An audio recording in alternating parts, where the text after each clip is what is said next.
찾으신 분들 자리에 다 일어나셔서 사무엘하 7장 13절에서 17절까지 우리 한 목소리로 같이 한번 읽어보겠습니다. 함께 읽습니다. 시작.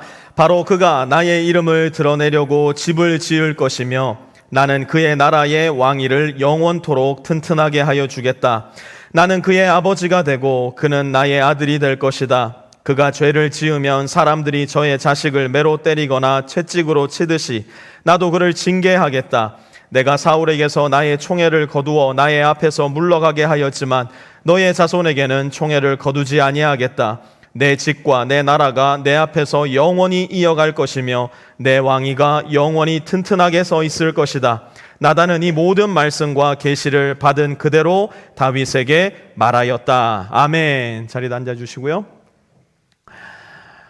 여러분의 삶이 여기를 보고 저기를 봐도 평안하기만 할 때, 야, 이렇게 좋아도 되나 싶을 만큼 여기저기를 다 둘러봐도 평안하고 모든 것이 마음먹은 대로 되기만 할 때 한번 솔직해져 봅시다. 그런 상황 속에 저와 여러분은 어떤 존재로 점점 더 변해가기가 더 쉬울까요?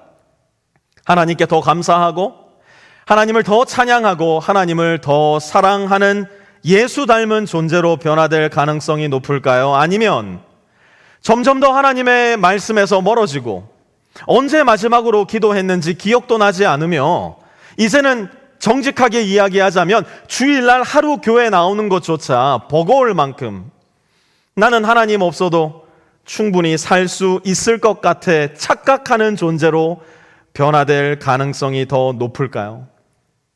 모든 일이 잘 되기만 하여서, 모든 일이 평탄하기만 하여서 내 스스로도 얼마든지 멀쩡히 잘 살 수 있을 것만 같을 때 아마 인생의 한 시점에 그러한 경험을 한 번쯤은 해보셨을 겁니다. 그때 저와 여러분은 어떤 모습으로 더 쉽게 변화가 되던가요?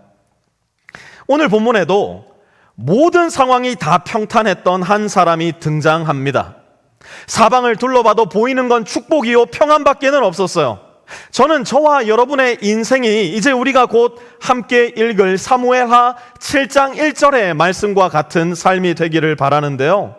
더 중요하게는 절정의 평안과 축복이 우리에게 다가왔을 때 거기에 대한 우리의 반응이 7장 1절에 이어서 등장하는 어떤 한 사람의 모습과 같이 되기를 바라봅니다. 먼저 7장 1절 말씀 돌아가서 함께 같이 읽어보겠습니다. 7장 1절입니다. 시작. 주님께서 사방에 있는 모든 원수에게서 다윗 왕을 안전하게 지켜주셨으므로 왕은 이제 자기의 왕궁에서 살게 되었다. 얼마나 좋습니까? 다윗을 죽이려 들던 사울 왕은 이미 죽은 지 오래예요. 하나님의 임재를 상징하던 언약궤도 지난주 우리가 살펴보았던 것처럼 우여곡절을 겪은 끝에 다윗 성 예루살렘 한가운데로 무사히 옮겨져 왔습니다. 사방에 있는 모든 원수들이 다윗을 더 이상 건들지 못해요. 그야말로 한국식 표현으로는 태평성대의 시대이고 유대식 표현으로는 샬롬의 시대가 다윗 왕에게 열려버린 겁니다.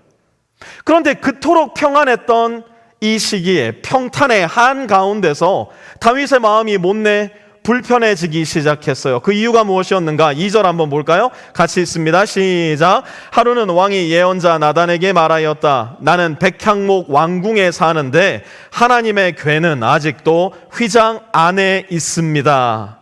태평성대를 누리던 어느 날 왕궁 창밖으로 가만히 내다보니까 아이쿠, 하나님의 궤가 여전히 너무너무나 서투르게 지어진 것만 같은 텐트 안에, 장막 안에 있다는 것을 다윗이 새삼스럽게 발견하게 된 거예요. 다윗 왕의 마음이 불편해지기 시작합니다. 왜 다윗 왕의 마음이 불편해졌을까요? 이유는 간단해요. 여기까지 다윗을 인도하신 분이 하나님이라는 것을 다윗은 명백하게 알고 있었기 때문이에요. 만약 하나님이 계시지 않았다면 여기 근처에도 올 수 없었다는 사실을 다윗은 분명히 알고 있었어요. 다윗은 하나님께 감사하고 싶었어요. 하나님을 더 영광스럽게 하고 싶었어요. 쉽게 말하자면 다윗은 하나님께 자기 마음속 사랑 표현을 하고 싶었던 겁니다.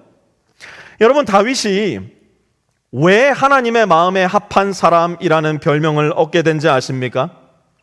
다윗은 항상 최고의 하나님께, 항상 자기가 가지고 있는 최선의 것으로 영광을 돌리기 원했던 사람이었기 때문이에요. 여러분, 지난주 말씀을 얼마나 잘 들었는지 한번 제가 여러분들을 테스트해 보겠습니다. 바알라에서 다윗 성으로 언약궤를 울러매고 옮기는 그때 다윗 왕이 살찐 염소와 숫소로 하나님께 영광을 돌리는데요, 몇 발짝을 옮길 때마다 하나님께 그 제사를 드렸다고요? 기억나십니까? 조금만 크게 얘기해 보세요. 그냥 했던 설교 또 하고 그래도 뭐 아무 지장이 없을 것 같아요. 혹시 아는 분 계시면 한번 소리를. 이러면 내 마음이 너무 아픈데. 안 들었지만 들린 것 같이 6발짝을 옮길 때마다 하나님께 제물을 드렸다고요. 6발짝을 옮길 때마다 제물을 드렸으니 얼마나 많은 제물을 하나님께 드려야 했겠습니까? 왜 그렇게 했을까요? 그것이 바로 다윗이 가지고 있었던 최고의 하나님을 향한 최선의 마음이었기 때문이에요. 그런데 여러분, 저와 여러분은 어떤 경우가 더 많을까요? 혹 우리는 최고의 하나님을 향해서 최소의 것을 드리기 위해 애쓰며 살고 있지는 않습니까? 여러분, 혹시 저와 같은 생각해 보신 적 있으신지 모르겠어요. 하나님께 내 시간도 드려야 되는 거 알아요. 내 재능과 힘도 드려야 되는 거 알아요. 내 돈도 드려야 되기는 하겠는데 어디까지만 드려야 내 최소한의 것만을 드리고도 최고의 하나님의 마음을 언짢게 하지 않을 수 있을까? 그 최소의 것만을 드리고도 내 마음도 이만하면 됐다, 위안이 될 수 있을까? 혹 고민해 보신 적 한 번도 없으십니까? 최고의 하나님께 딱 그 성까지만 드리고 이만하면 됐지, 차갑게 돌아서 본 저와 같은 경험 혹시 여러분은 없으십니까? 다윗은 그렇게 하지 않았다는 겁니다. 다윗은 최고의 하나님께 자기가 드릴 수 있는 최선의 것, 오늘 본문에 보니까 그 최선의 것은 무엇이었을까요? 하나님의 성전을 지어드리는 일이었어요. 다윗은 그 마음을 먹고 그 누구에게도 이 이야기를 나누지 않은 채 나단 선지자를 왕궁으로 불러 그의 마음을 이 사람에게 나누기 시작하는데요, 3절 한번 보실까요? 나단이 왕에게 말하였다. 주님께서 임금님과 함께 계시니 가셔서 무슨 일이든지 계획하신 대로 하십시오. 우리도 모른 채 내가 갖지 않아도 살아가는데 하등 문제 없는 일이 마치 내 인생에 가장 시급하고 가장 큰 문제인 양 생각하는 가운데 안달복달하는 피곤하고 메마른 인생을 살아가고 있는지도 몰라요. 우리가 날마다 무의식 중에 듣는 것, 날마다 무의식 중에 보는 것, 날마다 무의식 중에 이야기하고 나누는 것들이 우리를 이렇듯 허무한 갈망을 쫓는 존재로 빚어가고 있을 수도 있다는 것을 우리는 잘 기억해야 됩니다. 우리가 가장 자주 만나는 우리의 지인들을 한번 생각해 보세요. 그들을 만나고 헤어졌을 때 여러분들 마음 가운데 가장 많이 드는 생각은 어떤 생각입니까? 어머, 저 사람 오늘 이 가방을 들고 왔네, 이런 옷을 입고 왔네, 저 사람은 이렇게 좋은 차를 타고 다니네, 저 사람은 저렇게 큰 집에 사네. 만나고 헤어지기만 하면 내 마음속 탐욕과 갈망이 들끓게 만드는 관계, 어떠한 사람을 질투하고 또 어떤 때는 그 사람을 비교 대상으로 해서 나 자신을 우월하게 만들어 놓는 그러한 관계 속에 혹 매몰되어 있지는 않습니까? 우리 신자들의 만남은 어떤 모습이 되어야 할까요? 신자들이 만났다 하면 만나고 헤어지는 자리에서 어떤 마음이 들어야 될까요? 저는 우리 신자들의 만남이 오늘 3절 가운데 나타난 나단과 다윗의 만남과도 같아야 된다고 믿습니다. 최고의 하나님을 향해서 최선의 인생을 드리는 모습을 보면서 서로가 서로에게 격려해주고 박수 쳐주고 위로해주고 응원해 줄 수 있는, 그렇게 진실로 인간다움을 회복해 갈 수 있는 관계, 그것이 바로 예수님을 믿는 신자들이 만나는 가운데 이루어져야 할 사귐이라는 거예요. 그런데 이렇게 멋진 계획을 세웠어도요, 최선의 것으로 최고의 하나님을 예배하겠다 마음 먹었다 하더라도요, 가끔씩은 하나님께서 그 최선의 계획을 막으시기도 한다는 건 역시 우리는 잘 기억해야 돼요. 4절 한번 볼까요? 같이 읽습니다. 시작. 그러나 그날 밤에 주님께서 나단에게 말씀하셨다. 그러나 바로 언제요? 그날 밤에. 그날 밤이 어떤 밤인데요? 다윗과 나단이 이 풍요롭고도 아름다운 대화를 나눈 그날 밤이에요. 다윗 왕의 마음속에 있었던 최선의 것으로 최고의 하나님께 영광을 돌리겠다 마음 먹었던 바로 그날 밤, 나단 선지자가 다윗 왕이시여 정말로 아름다운 마음입니다, 하나님이 기뻐하실 마음입니다, 칭찬해 주었던 바로 그날 밤, 하나님은 뭐가 그리 급하셨는지 나단에게 이렇게 말씀하셨어요. 5절과 7절 제가 읽어볼 테니까 눈으로 따라와 보십시오. 너는 내 종 다윗에게 가서 전하여라. 나 주가 말한다. 내가 살 집을 내가 지으려고 하느냐? 그러나 나는 이스라엘 자손을 이집트에서 데리고 올라온 날로부터 오늘에 이르기까지 어떤 집에서도 살지 않고 오직 장막이나 성막에 있으면서 옮겨 다니며 지냈다. 내가 이스라엘 온 자손과 함께 옮겨 다닌 모든 곳에서 내가 나의 백성 이스라엘을 돌보라고 명한 이스라엘 그 어느 지파에게도 나에게 백향목집을 지어주지 않은 것을 두고 말한 적이 있느냐? 최고의 하나님께 영광을 돌리기 위해서 최선의 방법으로 아름다운 일을 하려고 할 때 때때로 전혀 예상 외의 이유로 하나님은 그것을 막으시기도 합니다. 여러분, 그게 무슨 의미인 줄 아세요? 최고의 하나님께서 내가 생각한 최선의 것을 까마득히 넘어선 최고의 계획을 이미 가지고 계시다는 사실이에요.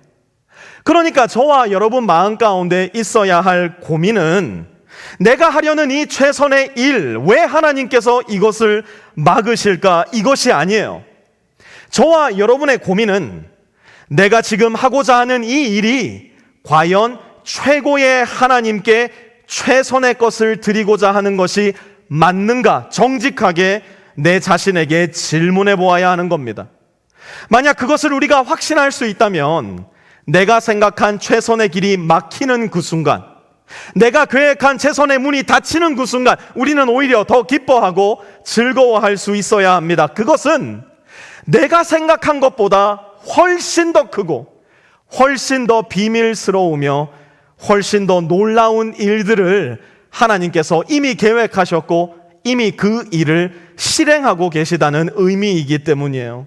그러므로 아무리 생각해봐도 100번, 1000번 생각하고 기도해봐도 이것이야말로 하나님을 기쁘시게 하기 위해 시작했던 일인데 정직하고 진실되게 내 마음의 최선의 것을 하나님께 드리려고 했었는데 그토록 바라고 원했던 그 최선의 일이 막히게 된다면 여러분 실망하지 마세요. 하나님을 원망하지도 마세요. 내 최선의 것을 기뻐하고 즐거워하시는 하나님이시지만 다시 한번 그 최선의 것을 아득하게 넘어선 최고의 것으로 오히려 나에게 돌려주시기 위해 준비하고 계시다는 사실을 기억하셔야 돼요. 그러니 여러분 한번 잘 보세요. 다윗과 하나님 사이에 지금 무슨 일이 벌어지고 있는 거예요? 하나님과 다윗 사이에 지금 love competition, 소위 사랑 싸움이 벌어지고 있는 겁니다. 다윗이 말하는 거예요. 하나님, 제가 최선의 것으로 최고의 하나님께 영광을 올려드리기 원합니다. 나의 최선의 것은 하나님의 성전을 지어드리는 것입니다. 그러니 하나님이 말하세요. 야야 아서라, 네 최선의 것으로 말고 내 최고의 것으로 너에게 먼저 갚아주련다. 정말이지 멋진 사랑 싸움 아니겠습니까? 저와 하나님 사이에, 우리와 하나님 사이에도 날마다 벌어져야 할 love competition 아니겠느냐 말이에요. 그리고 바로 이 시간 하나님께서 옛날 이야기를 끄집어내기 시작하시는데요. 8절 한번 보세요. 양떼를 따라다니던 너를 목장에서 데려다가 내 백성 이스라엘의 통치자로 삼은 것이 누구라고요? 누구라고요? 바로 나 하나님이다. 다윗이 분투하고 노력하고 애써서 왕이 된 게 아니라는 거예요. 하나님이 그를 왕으로 택하시고 하나님이 친히 그를 왕으로 세워주셨다는 거예요. 9절도 이어서 보니까요, 다윗이 다윗의 원수들을 물리친 게 아니었어요.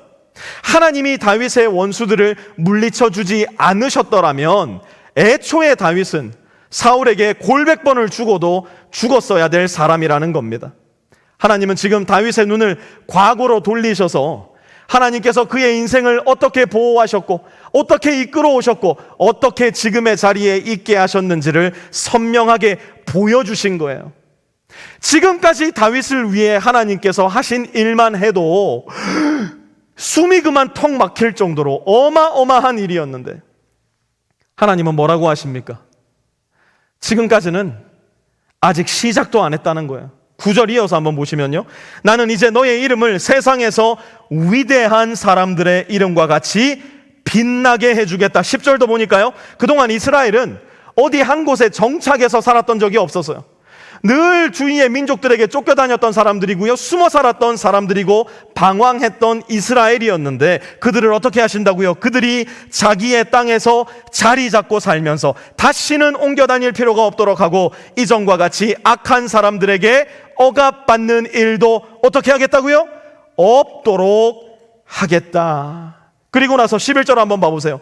다윗이 하나님께 최선의 집을 지어드리겠다 했더니 오히려 하나님은 다윗에게 최고의 집, 곧 다윗의 왕조를 만들어 주시겠다 말씀하세요.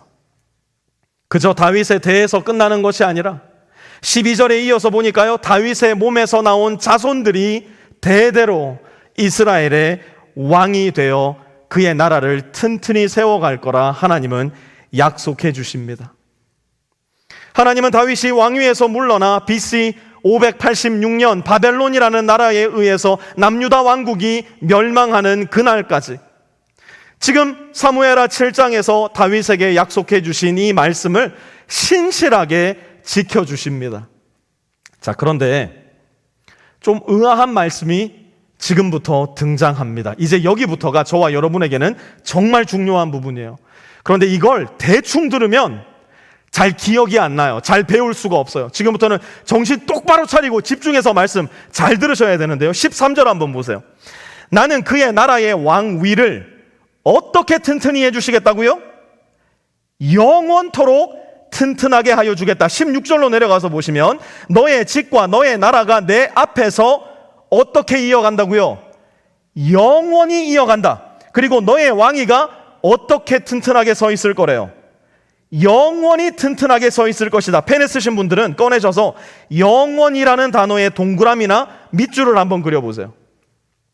자, 이 말씀을 읽을 때 우리는 한 가지 결정적인 문제에 부딪히게 됩니다. 여러분, 오늘날 이스라엘은 왕조 국가인가요? 아니면 왕이 없는 나라 국가인가요? 이스라엘에는 현재 왕이 없습니다. 이스라엘은 우리에게 좀 익숙한 영국과 같이 의원 내각제의 정치를 하는 나라이고요. 나라의 최고 통수권자는 프라임 미니스터, 국무총리입니다. 자, 그렇다면 우리가 함께 읽은 13절과 16절의 말씀, 곧 다윗의 왕위가 영원토록 이어질 것이다. 다윗의 왕위가 영원히 튼튼하게 서 있을 것이다. 최고의 하나님께서 말씀하신 이 약속은 더 이상 지켜지지 않는 것일까요? 최고의 하나님께서 최고의 말씀을 주셨다가 그 말씀을 어느덧 슬그머니 취소하신 것일까요? 혹은 최고의 하나님이 더 이상 이 말씀과 약속을 지킬 능력이 없어져 버리신 것일까요? 결론부터 말하자면 No way. No way. 전혀 그렇지 않습니다. 하나님은 그분의 약속을, 그분께서 맺으신 언약을 단 한 번도 포기하신 적이 없으세요. 그 약속을 지키지 못하신 적도 없으세요. 그러면 도대체 무슨 일이 생긴 걸까요? 이 질문에 올바르게 답을 하기 위해서는 우리는 신약 성경의 도움을 충분히 받을 수 있어야 합니다. 여러분, 신약 성경 제일 첫 번째로 기록된 책, 제일 첫 번째로 자리한 책은 어떤 책인가요? 기록된 책이 아니라 제일 첫 번째 있는 책, 신약 성경에서. 네, 마태복음입니다. 마태복음. 여러분, 성경으로 제일 첫 번째 신약책 한번 쳐보세요. 마태복음 1장 1절 한번 봅니다.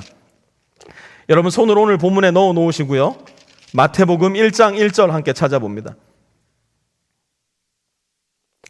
신약 첫 번째 책이니까 찾기 쉽죠? 1장 1절 우리 한번 같이 읽어볼게요. 시작. 아브라함의 자손이요 다윗의 자손인 예수 그리스도의 계보는 이러하다. 신약 성경에 가장 앞자리에 놓이게 된 마태복음에 등장하는 첫 번째 말씀이 뭐예요? 아브라함의 자손이요 다윗의 자손인 예수 그리스도. 여러분 볼펜 꺼내셔서 다윗의 자손 예수 그리스도의 네모 박스 한번 치고 오늘 본문으로 돌아오세요. 솔직히 말하잖아요. 유대인이 아닌 저와 여러분에게는요, 이 마태복음에 등장하는 지루하고 긴 이 족보가 아무 의미가 없는 것처럼 보일지 모르겠지만, 오늘 우리의 본문 사무엘하 7장의 하나님 약속과 말씀을 분명하게 기억하고 암송하고 있었던 그 당시 유대인들에게는요, 이 마태복음 1장 1절의 말씀이 그야말로 전기 충격을 받은 것과도 마찬가지로 충격적인 말씀이었어요. 여러분, 왜 예수님의 12제자가 예수님을 따라다니던 3년 반 동안의 공생의 시간 동안 주구장창 예수님한테 혼난 줄 아세요? 그들이 예수님을 다윗의 왕으로 잘못 이해하고 있었기 때문이었어요. 그들이 예수님을 생각할 때 예수님은 예루살렘에 있는 왕좌에 오르셔서 저 로마에 있는 시저의 권세와 힘을 완전히 무너뜨리실 정치적이고 경제적이고 군사적인 왕으로 생각하고 있었던 거예요. 그러다 보니 제자들이 주구장창 했던 일이 뭐예요? 내가 예수님 곁에서 더 높은 곳에 앉을 거야. 예수님은 예루살렘을 향해서 십자가의 길을 걸어가시려고 작정하셨는데 제자들은 그 순간에 뭘 했어요? 내가 주님이 영광에 이르실 때 오른쪽에 앉을래요. 내가 왼쪽에 앉을래요. 나머지 제자들은요, 어떻게 니네들이 우리 없이 그런 이야기를 할 수 있느냐, 머리 터져라 자리 싸움하고 있었던 이유가 오늘 말씀을 잘못 이해하고 있었기 때문이에요. 하나님께서 예수님을 마태복음 1장 1절의 기록과 같이 다윗의 자손으로서 약속한 대로 다윗의 왕위를 이어받는 영원한 왕으로서 이 세상에 보내신 이유는 바로 여기에 있어요. 고린도전서 15장 20절에서 24절, 조금 긴 말씀이지만 같이 한번 읽어봅니다. 시작.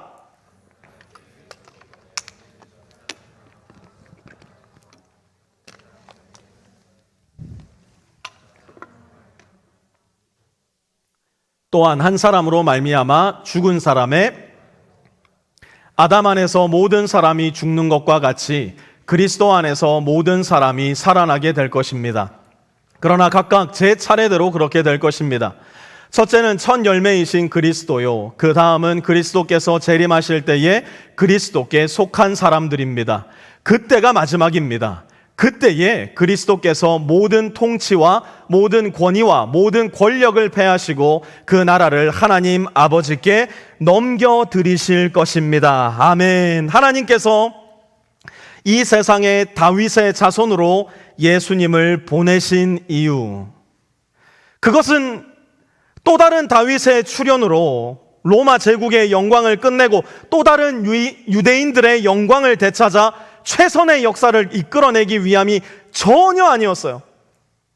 이제 유대인들의 최선이었던 다윗은 완전히 죽고 하나님의 최고의 계획, 최고의 역사, 최고의 선물이신 예수 그리스도께서 오셔서 죽음의 권세 아래 신음하던 모든 인류를 사로잡아 우리 모든 이들에게 영원한 생명과 축복과 벅차오르는 소망을 주셨다는 것이에요. 이제 하나님께서 지어가시는 다윗의 왕조는 저 예루살렘 산 꼭대기에 번쩍번쩍 빛이 나는 왕궁에 있는 것이 아니라 예수 그리스도로 말미암아 그분을 믿기 때문에 새롭게 태어나 성령이 거하시는 움직이는 성전이 된 우리 한 사람 한 사람이 함께 지어져 가는 우리의 삶 속에 있다는 것이에요. 이것이 바로 오늘 본문 속에서 하나님께서 약속하신 영원한 왕국, 곧 하나님의 나라가 성취되는 모습이라는 겁니다.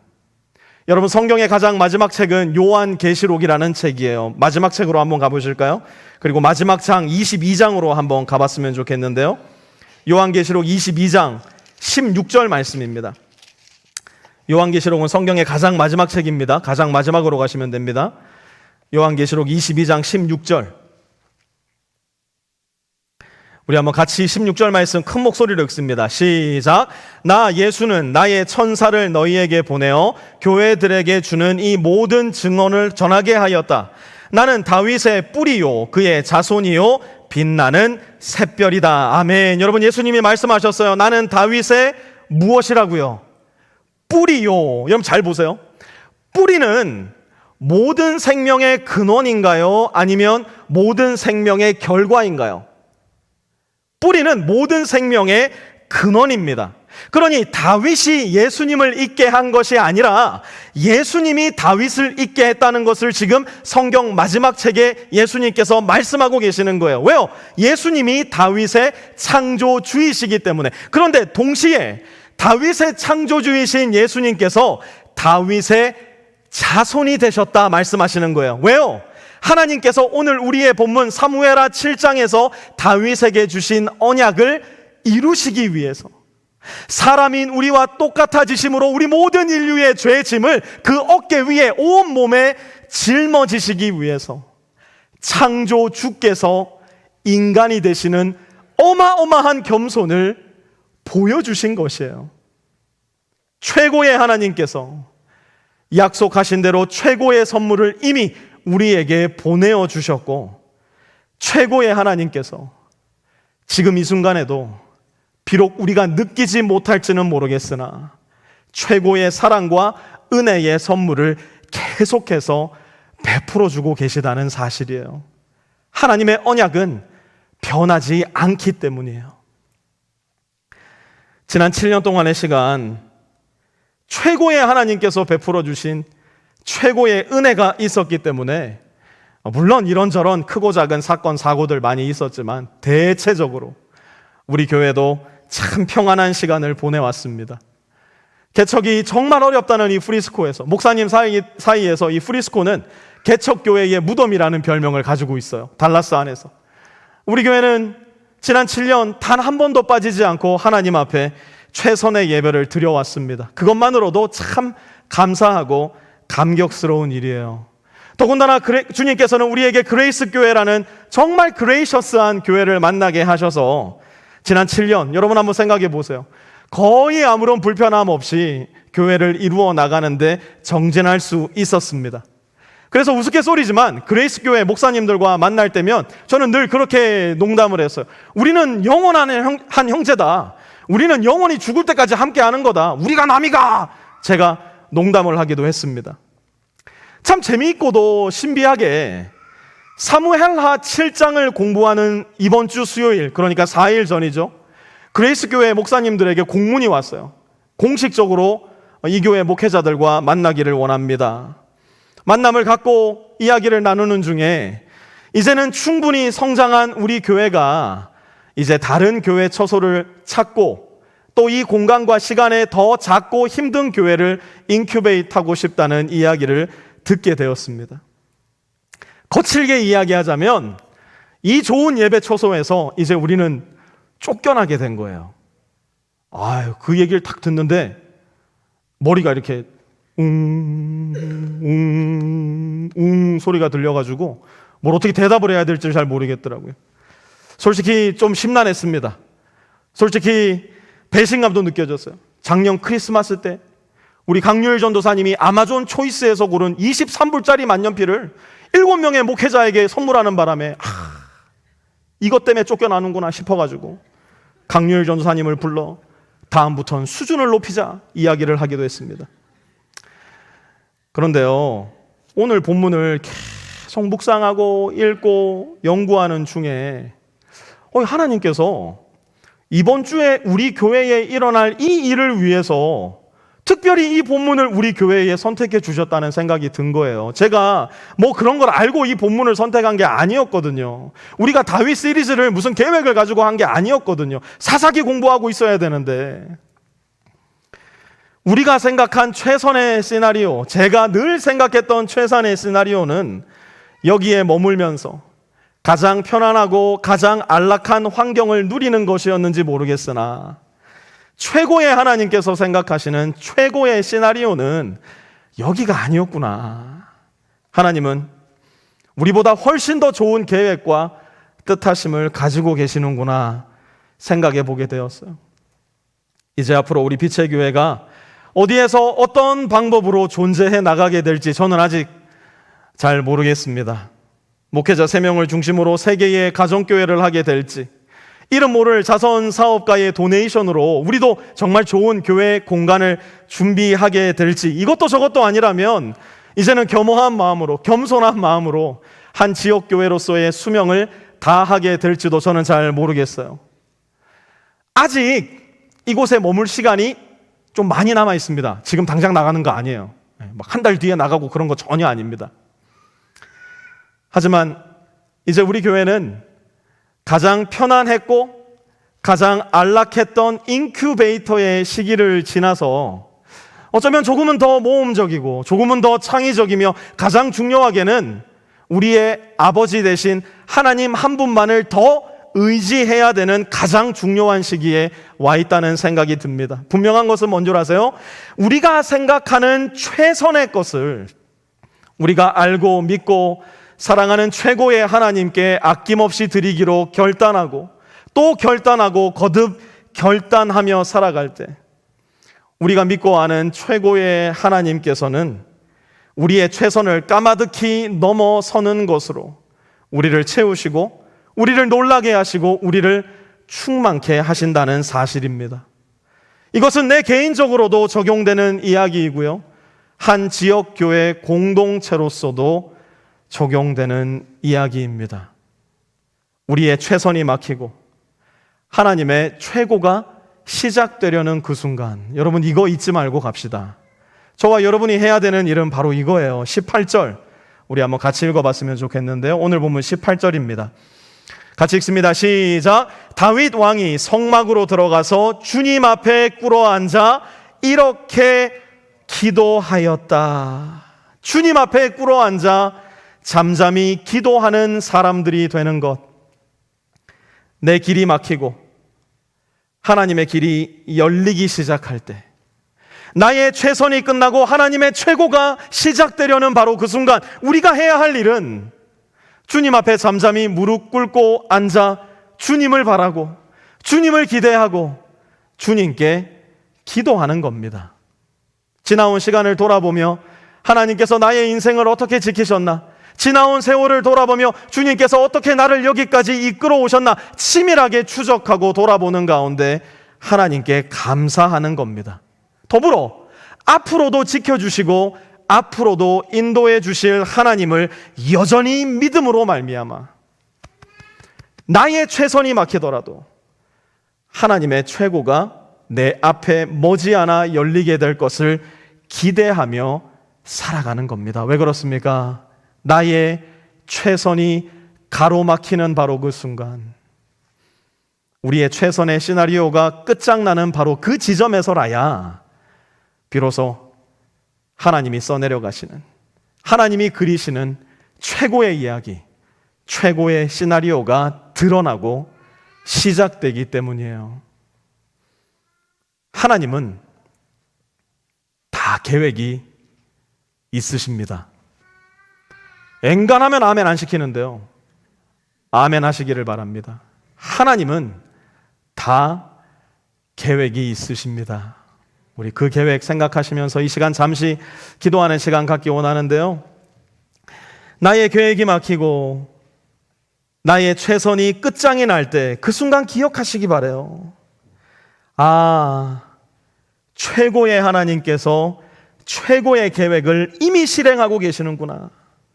지나온 시간을 지키시고 인도해 오셨다면 앞으로의 시간도 최고의 계획과 뜻하심으로 인도하실 터이니 주님의 최고의 계획에 내 최선의 계획을 기꺼이 내려놓습니다. 나의 갈 길 다 가도록 주님만 우리를 인도하여 주십시오. 우리 들은 말씀 되뇌이시면서 조용한 목소리로 이 시간 하나님께 기도하며 나아가겠습니다.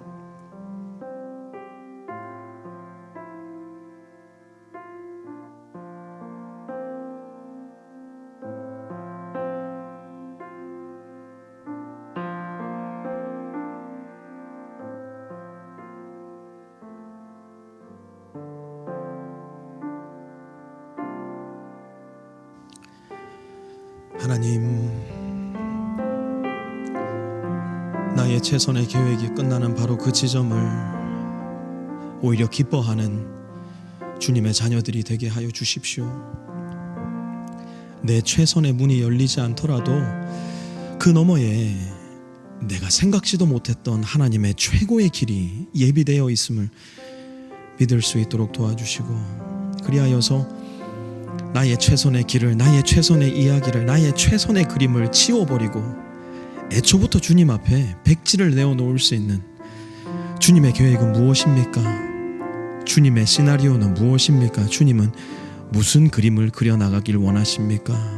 가장 겸손하고 겸허한 마음으로 하나님께 기도할 수 있는, 그리고 그 길을 쫓아 살아갈 수 있는 우리 모든 빛의 성도들 될 수 있도록 하나님 도와주시옵소서. 하나님, 내가 생각했던 최선의 길이 막혀서 지금도 아파하고 절망하고 눈물 가운데 있는 하나님의 자녀들이 이 자리에 있을 터인데, 하나님 오늘 말씀으로 그들의 마음을 부드럽게 만져주시고 그들의 마음을 위로해 주시고 그들에게 격려해 주시고 그들에게 약속해 주시어서 너의 최선이 끝났다고 네 인생이 끝난 것이 아니라 이제야말로 너를 향한 나의 최고의 계획이 시작되니 기대하여라. 주님의 말씀이, 주님의 약속이 이 자리에 예배하는 모든 성도들의 마음 가운데 조각칼과 같이 깊이 새겨지는 오늘이 예배의 시간 될 수 있도록 주님 역사하여 주시옵소서.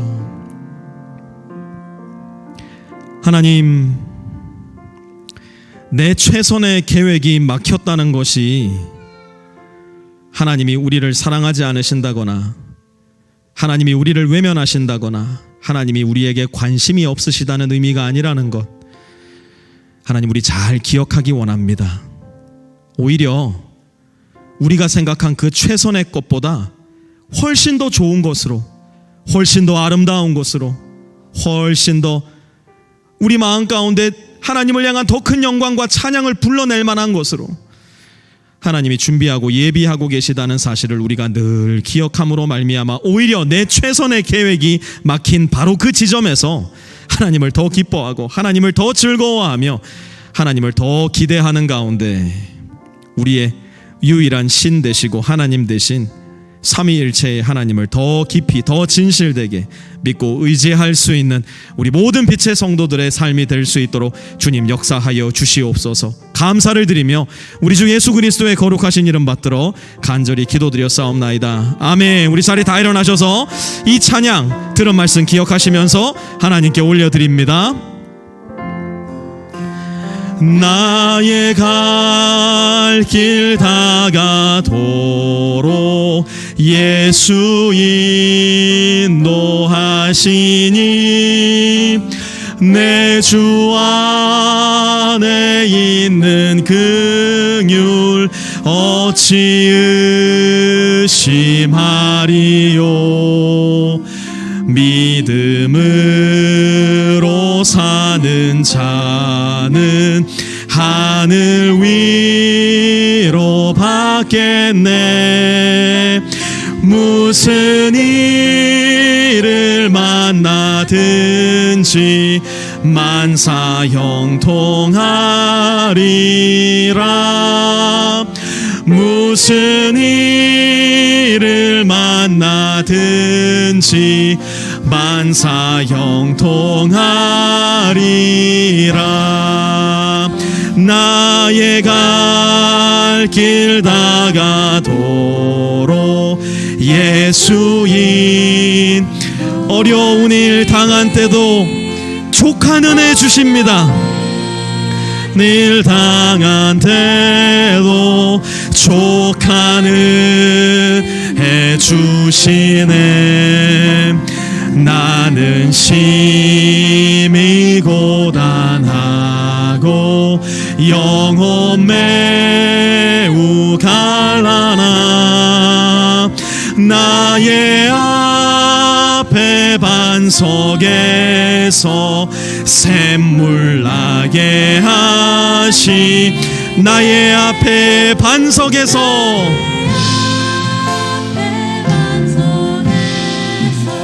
샘물 나게 하시네. 나의 갈 길 다가도록 예수인 그의 사랑 어찌 큰지 우리의 말로 다 할 수 없음을 고백합니다. 할 수 없도다. 성령 감화 받은 영혼 하늘 날아갈 때 영영 부를 나의 찬송. 그것이 무엇입니까? 예수 인도하셨네. 영영 부를 나의 찬송. 예수 인도하 무슨 일을 만나든지 만사형통하리라. 니를 만나든지 만사형통하리라. 무슨 일을 만나든지